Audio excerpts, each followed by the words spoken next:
முதல்வராகி 3 நாட்களில் அடுத்தடுத்த பின்னடைவு. படாத பாடுபடும் முதல்வர் விஜய். தமிழக முதல்வரா விஜய் பதவியேற்ற 3 நாட்கள்லயே அவரோட அரசு 3 முக்கியமான பின்னடைவுகள சந்திச்சிருக்கு. பதவியேற்பு விழாவுல தமிழ்த்தாய் வாழ்த்து 3வது இடத்துக்கு தள்ளப்பட்டது. சர்ச்சையான நிலையில அதுக்கு பின்னாடி இப்படி நடக்காது அப்படின்னு தாவேகா பேக் அடிச்சுது. போலி செய்திகள பரப்புறதா சொல்லி எக்ஸ் பதிவுகள முடக்குனதுக்கு சென்னை ஹைகோர்ட் இடைக்கால தடை விதிச்சது.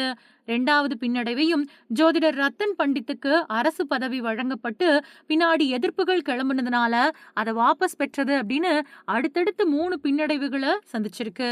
தமிழக வெற்றிக் கழகம் நடந்து முடிஞ்ச சட்டசபை தேர்தல்ல 108 தொகுதிகள்ல வெற்றி பெற்றது.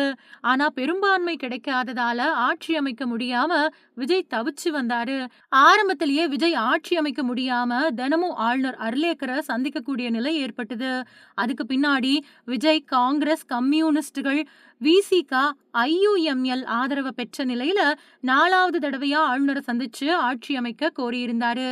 அதுக்கு பின்னாடி தான் விஜய்க்கு தமிழக முதல்வரா ஆளுநர் அர்லேக்கர் பதவி பிரமாணம் செஞ்சு வச்சாரு. அன்றைக்கு பதவியேற்பு விழாவில் 2 தடவை வந்தே மாதரம் பாடல் போடப்பட்டது. அது மட்டும் இல்லாம தமிழ்த்தாய் வாழ்த்து 3வதா பாடப்பட்டது. விஜய் பதவியேற்ற உடனேயே இந்த தமிழ்த்தாய் வாழ்த்து பிரச்சனை பூதாகரமா வெடிச்சது. எதிர்கட்சிகள் மட்டும் இல்லாம விஜய் ஆட்சி அமைக்க ஆதரவு தெரிவிச்ச கம்யூனிஸ்டுகள், விசிக, இந்திய யூனியன் முஸ்லீம் லீக் கட்சிகள் கண்டனம் தெரிவிச்சாங்க. இதனால பொறுப்பேற்ற முதல் நாள்லயே இந்த பிரச்சனை தாவேகாவுக்கு தலைவலியை ஏற்படுத்துச்சு. உடனே இதுக்கு விளக்கம் கொடுத்த தாவேகா இனி இது மாதிரி நடக்காது அப்படின்னு முதல்ல தமிழ்த்தாய் வாழ்த்து பாடப்படும் அப்படின்னு உறுதி கொடுத்தது.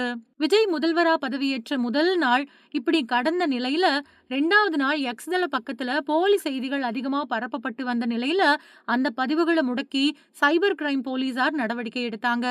இதுக்கு எதிராக சென்னை ஹைகோர்ட்ல மனு தாக்கல் செய்யப்பட்டது. அதுக்கு பின்னாடி எக்ஸ் பதிவுகளை முடக்குனதுக்கு ஹைகோர்ட் இடைக்கால தடை விதிச்சு உத்தரவிட்டது. இது விஜயோட தாவேகாவுக்கு பின்னடைவா பார்க்கப்படுது. 3வதா தமிழக முதல்வர் விஜயோட சிறப்பு பணி அதிகாரியா ரிக்கி ராதன் பண்டிட் வெற்றிவேல் அப்படிங்கிறவர் நியமிக்கப்பட்டாரு. இவரு பிரபல ஜோதிடர். அது மட்டும் இல்லாம தாவேகா கட்சியில செய்தி தொடர்பாளராகவும் இருக்காரு.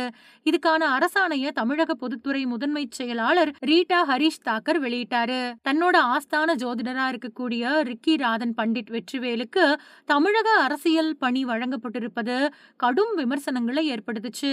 தாவேகாவுக்கு ஆதரவு கொடுக்கக்கூடிய கட்சிகளான இடதுசாரிகள், விசிக கடுமையா விமர்சனம் பண்ணாங்க. தேமுதிக பிரேமலதாவும் கடுமையா விமர்சனம் பண்ணியிருந்தாங்க. விஜய் தன்னோட முடிவை திரும்ப பெறணும் அப்படின்னும் அரசியல் கூட்டணி கட்சிகள் எதிர்ப்ப பதிவிட்டு வந்தாங்க. இந்த நிலையில விஜயோட சிறப்பு பணி அதிகாரியா ரிக்கி ராதன் பண்டிட் வெற்றிவேல் நியமனம் திரும்ப பெறப்பட்டிருக்கு. எதிர்ப்புகள் அதிகம் கிளம்பின நிலையில விஜய் இந்த முடிவை எடுத்திருக்கிறதா சொல்லப்படுது. பதவியேற்ற 3 நாட்கள்ல விஜய் அரசு 3 முக்கிய பின்னடைவை சந்திச்சு இருக்குது.